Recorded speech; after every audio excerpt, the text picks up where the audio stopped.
Friends Technos 1916 అందరికీ స్వాగతం. Date వచ్చేసరికి ఫిబ్రవరి 25, 2025. టైం వచ్చేసరికి 4 PM అవుతుంది. ఇప్పుడు వరకున్న న్యూస్ అయితే ఇవి. MWC మార్చ్ ఫస్ట్ వీక్లో స్టార్ట్ అవబోతుంది. దీనిలో రియల్మీ ఒక ఫోన్ టీచ్ చేస్తుంది, రియల్మీ ఆల్ట్రా అని చెప్పేసి. సో ఇది ఫ్లాగ్షిప్ ఫోన్ కేటగిరీ కిందకు వస్తుంది. ఎందుకంటే ఇక్కడ చూస్తే మనకి సెన్సార్ సైజ్ చాలా పెద్దగా కనిపిస్తుంది. బ్యాక్ సైడ్ కెమెరాని హైలైట్ చేస్తున్నారు ఎక్కువ. అండ్ వీళ్ళు టీజ్ కూడా చేస్తున్నారు. అండ్ DSLR లైక్ కెమెరా అన్నట్లు టీచ్ చేస్తూ ఉన్నారు. అండ్ ఇది చూస్తే నాకు Xiaomi 12S Ultra గుర్తు వస్తుంది. Xiaomi 12S Ultraలో కూడా సేమ్ ఇలానే ఉంటుంది కాన్సెప్ట్. మనం లెన్స్ కూడా పెట్టుకోవచ్చు. లెన్స్ మీరు ఎక్స్టర్నల్గా ఫోన్కి పెట్టుకోవచ్చు. సో ఈ కాన్సెప్ట్తో ఏమన్నా తీసుకొస్తున్నారేమో చూడాలి రియల్మీ ఆల్ట్రాని. ఇది మార్చ్ ఫస్ట్ వీక్లో MWCలో వీళ్ళు డిస్ప్లేకి తీసుకొని రావచ్చు. నెక్స్ట్ మనకి నథింగ్ నుంచి నథింగ్ 3A సిరీస్ మార్చ్ 4వ తారీఖు లాంచ్ అవబోతుంది.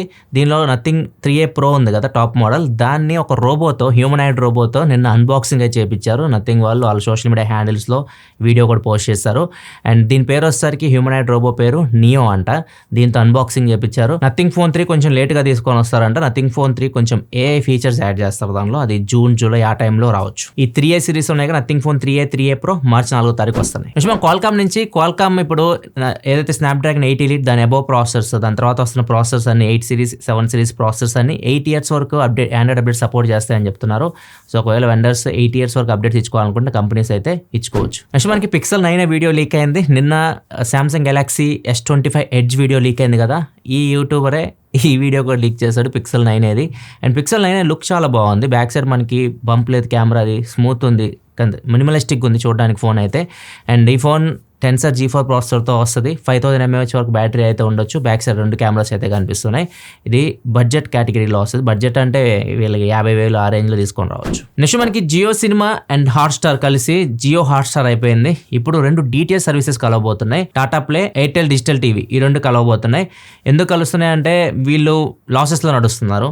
వీళ్ళకి 2023 సెప్టెంబర్లో చూసుకుంటే దగ్గర 60 million అంటే 60 లక్షల మంది సబ్స్క్రైబర్స్ ఉండేవాళ్ళు. సెప్టెంబర్ 2024కి వచ్చేసరికి 1 year లోనే 25 లక్షల మంది ఎగిరిపోయారు. 35 లక్షల మంది మాత్రం ఇప్పుడు వీళ్ళకి సబ్స్క్రైబర్స్ అయితే ఉన్నారు. వీళ్ళు లాసెస్లో నడుస్తున్నారు. వీళ్ళిద్దరు కలిసి ఇప్పుడు మర్జ్ చేసేసి రెండింటిని ఈ DTH సర్వీసెస్ ఇవ్వాలని చూస్తున్నారు. మరి చూడాలి ఇది ఎప్పుడు కంప్లీట్ అవుతుంది. నెక్స్ట్ మనకి RAA robotics and AI institute ఒక రోబోని తయారు చేసింది. ఇది రోబో అని చెప్పాలి అర్థం కావట్లేదు. మనకి సైకిల్ అనమాట.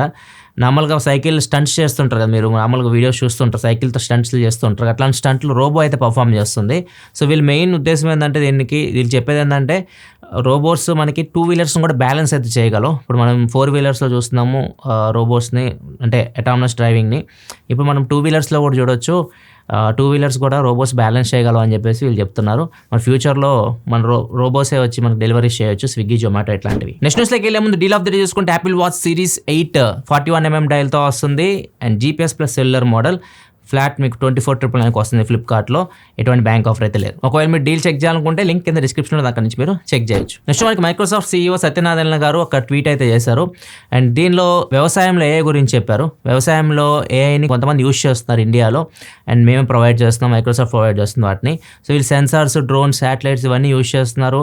అండ్ వీళ్ళకి రైతులకి వాళ్ళ భాషలో ఇన్ఫర్మేషన్ ప్రొవైడ్ చేస్తున్నారు. అంటే ఆ మట్టికి తగ్గట్లు ఆ మట్టిలో ఏం పంట వేస్తే బెటర్ ఉంటుంది, మట్టిలో సాయిల్ అండ్ వాటర్ లెవెల్ ఎంతవరకు ఉంది, అండ్ పంట వేసిన తర్వాత కూడా డ్రోన్స్ తిరుగుతూ ఉంటాయి, పురుగు ఏమైనా పట్టిందా, పంట ఎంతవరకు పాడైతే ఎంతవరకు పాడైంది, దానికి రెమెడీస్ ఏంది, ఇట్లా అన్ని ఏమైనా తుఫాన్లు వచ్చే సూచనలు ఉన్నాయా నెక్స్ట్ 2 monthsలో, అట్లా వాళ్ళందరూ మొత్తం ఇన్ఫర్మేషన్ అయితే వాళ్ళకి అందిస్తూ ఉంటారు అనమాట. ఇట్లా మాకు చాలా వరకు హెల్ప్ అవుతుందని చెప్పేసి ఫార్మర్స్ కూడా చెప్తున్నట్లు సత్యనారాయణ గారు ఒక వీడియో అయితే షేర్ చేశారు.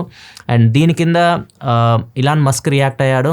అది పాజిటివ్గా రియాక్ట్ అయ్యాడు ఇలాన్ మస్క్. అండ్ దాంతోపాటు మన యూనియన్ మినిస్టర్ అశ్విని వైష్ణవ్ గారు రియాక్ట్ అయ్యారు. ఫ్యూచర్లో వ్యవసాయంలో AI చాలా బాగా ఉపయోగపడుతుందని చెప్తున్నారు. నెక్స్ట్ మనకి అమెరికాలో హౌసింగ్ అండ్ అర్బన్ డెవలప్మెంట్ ఆఫీస్లో టీవీలు ఉంటాయి కదా, నార్మల్ టీవీలు రన్ అవుతుంటాయి కదా, టీవీస్ మొత్తాన్ని హ్యాక్ చేసేసి ఒక AI వీడియో అయితే ప్లే చేస్తారు. ఆ AI వీడియోలో అమెరికా అధ్యక్షుడు డొనాల్డ్ ట్రంప్ ఇలాన్ మస్క్ కాళ్ళ మీద పట్టుకొని ముద్దు పెడుతూ ఉన్నాడు. ఇట్లా long live the real king అని చెప్పేసి అక్కడ టెక్స్ట్ కూడా కనిపిస్తూ ఉంది. సో ఈ వీడియో మొత్తం ప్లే అవుతా ఉంది. దాన్ని ఎలా ఆఫ్ చేయాలో కూడా తెలియదు. కంప్లీట్ టీవీలు మొత్తం ఆఫ్ చేసేస్తారు. అండ్ ఎవరు హ్యాక్ చేశారో తెలుసుకోవడానికి ప్రయత్నం అయితే చేస్తున్నారు. నెక్స్ట్ వచ్చేసరికి ICC ఛాంపియన్స్ ట్రోఫీ పాకిస్తాన్లో జరుగుతూ ఉంది. ఇండియా మ్యాచెస్ మాత్రం దుబాయ్లో జరుగుతూ ఉన్నాయి. ఇప్పుడు అఫీషియల్గా పాకిస్తాన్ ఎలిమినేట్ అయిపోయింది, హోస్ట్ కంట్రీ ఎలిమినేట్ అయిపోయింది. ఇప్పుడు ఏదైతే టెర్రరిస్ట్ గ్రూప్స్ ఉంటాయి కదా, పాకిస్తాన్లో ఖచ్చితంగా టెర్రరిస్ట్ గ్రూప్స్ అయితే ఎక్కువ ఉంటాయి. సో వాళ్ళు గవర్నమెంట్కి సవాల్ అయితే విసురుతున్నారు. ఎవరైతే ఫారినర్స్ వస్తుంటారు కదా, మామూలుగా ఫ్యాన్స్ ఉంటారు, క్రికెట్ ఫ్యాన్స్, వాళ్ళని మేము కిడ్నాప్ చేస్తామని చెప్పేసి బెదిరింపులు అయితే చేస్తున్నారు. అండ్ ఇదే పాకిస్తాన్తో ప్రాబ్లం అన్నమాట. అక్కడ సేఫ్టీ లేదని చెప్పేసి ఇండియా నుంచి మన బీసీసీఐ అయితే అక్కడికి ఎప్పుడు పంపించదు. సో ఏదో ఒక ప్రాబ్లం అయితే జరుగుతుంటుంది. లాస్ట్ శ్రీలంక టీం మీద అటాక్ అయితే జరిగింది, పాకిస్తాన్కి వెళ్ళారు పాపం వాళ్ళకి చాలా మంది గాయాలు కూడా అయినాయి. చూడాలి మరి ఈ ఛాంపియన్స్ ట్రోఫీ సజావుగా సాగిద్దో లేదో. నెక్స్ట్ మనకి యూకే స్కూల్స్ అన్నింటిలో ఎన్లాగ్ వాచెస్ తీసేస్తున్నారు. నార్మల్గా ఎన్లాగ్ వాచ్ ఎంత ముద్దుగా ఉంటాయి చూడడానికి, వాటన్నింటిని తీసేస్తున్నారు. ఎందుకంటే పిల్లలకి వాటిని రీడ్ చేయడం రావట్లేదు, అంటే టైం తెలుసుకోవడం రావట్లేదు అంటే వాటిని చూసి అందరూ డిజిటల్ క్లాక్స్కి అలవాటు పడిపోయారు. సో వాళ్ళకి అర్థమే కావట్లేదు అని చెప్పేసి వాటిని తీపిచ్చేసి స్కూల్స్ అన్నింటిలో డిజిటల్ క్లాక్స్ అయితే పెడతారు. నెక్స్ట్ న్యూస్కి వెళ్ళే ముందు కామెంట్ ఆఫ్ ది డే చూసుకుంటే మల్లికార్జున్ ఉంది, డిప్లొమా స్టూడెంట్, ఇతను చెన్నైలో చదువుతున్నాడు. ఒక క్విజ్ కండక్ట్ చేశారంట. క్విజ్ కండక్ట్ చేస్తే దానిలో క్విజ్లో మాత్రం ఫస్ట్ ప్లేస్ వచ్చారంట. ప్రజెంటేషన్లో కొద్దిగా బ్యాక్ వెళ్ళిపోయి థర్డ్ ప్లేస్కి అయితే వచ్చారంట. క్విజ్లో తనకి ఎక్కువ క్వశ్చన్స్ ఏదైతే మన ఛానల్ ఫస్ట్ నుంచి చూస్తున్నాడు కదా, చాలా వరకు వాటిలో నుంచి వచ్చిన క్వశ్చన్స్ వచ్చినాయంటే చెప్పాడంటే చాలా హ్యాపీగా ఫీల్ అయ్యి తన ఆనందాన్ని మనతో షేర్ చేసుకుంటున్నారు.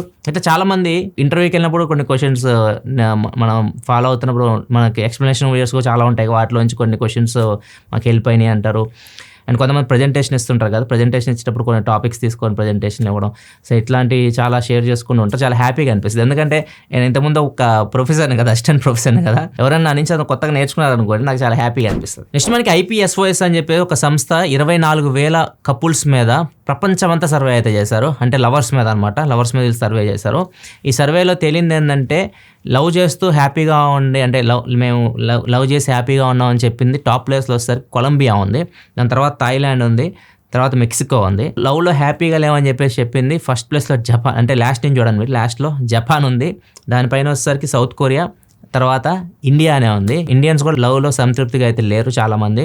ఎందుకంటే చాలా రీజన్స్ చెప్తున్నారు వాళ్ళు చెప్పేది ఏంటంటే మాకు ఫ్యామిలీ ప్రాబ్లమ్స్ అయితే ఉంటాయి, అండ్ అదొకటి. అండ్ దాంతోపాటు ఒకవేళ మేము లవ్ చేసి ప్రేమించి పెళ్లి చేసుకోవాలనుకున్నా కానీ ఇంట్లో సపోర్ట్ చేయరు, క్యాస్ట్ ఫీలింగ్స్ ఇట్లాంటివి అడ్డు వస్తుంటాయి కదా, సో ఇంట్లో మ్యారేజే చేయరు, అందుకని చాలామంది డ్రాప్ అయిపోతున్నారు. అండ్ ఇంకోటి కొంతమంది సెటిల్ అయ్యి పెళ్లి చేసుకోవాలనుకుంటారు కదా, కెరియర్ మీద ఫోకస్ పెట్టడం, వర్క్ ప్రెజర్ అని చెప్పేసి. అండ్ ఇంకొంతమంది డబ్బు లేదు అని చెప్పేసి కొంతమంది బ్యాక్కి వెళ్ళిపోవడం, ఇట్లా రకరకాల రీజన్స్ అయితే చెప్తున్నారనమాట. ఓవరాల్గా అయితే మాత్రం ఇండియాలో లవ్ మీద ఎక్కువ మంది ఇంట్రెస్ట్ అయితే చూపించట్లేదు. అంటే లవ్ మీద ఇంట్రెస్ట్ చూపిస్తున్నారు కానీ పెళ్లి దాకా వెళ్ళట్లేదు అనమాట, అక్కడే ఆగిపోతుంది లవ్లోనే. కానీ ఓవరాల్గా ప్రపంచం మొత్తం నడిపిస్తుందని తెలుసా, డబ్బు ఉంటేనే లవ్ చేస్తున్నారు ప్రపంచం మొత్తం, అన్ని కలిపి చెప్తున్నారు. ఇప్పుడు ఇండియా కాదు, ఎవరి దగ్గర అయితే ఎక్కువ డబ్బు ఉందో వాళ్ళ దగ్గర సాటిస్ఫాక్షన్ ఎక్కువ ఉందంట, తక్కువ డబ్బు ఉన్న దగ్గర సాటిస్ఫాక్షన్ లేదంట. సో డబ్బే అన్నిటిని నడిపిస్తుంది అనమాట, డబ్బు లేకపోతే ఏది లేదు. ఇది వరకు ఉంది న్యూస్ అయితే. ఎపిసోడ్ అయితే లైక్ చేయండి, మరిన్ని వీడియోస్ కోసం మన ఛానల్ సబ్స్క్రైబ్ చేసుకొని ఫాలో అవుతుండండి. మళ్ళీ మనం రేపటి టెక్నిక్స్ కదా, సెలవు, బాయ్.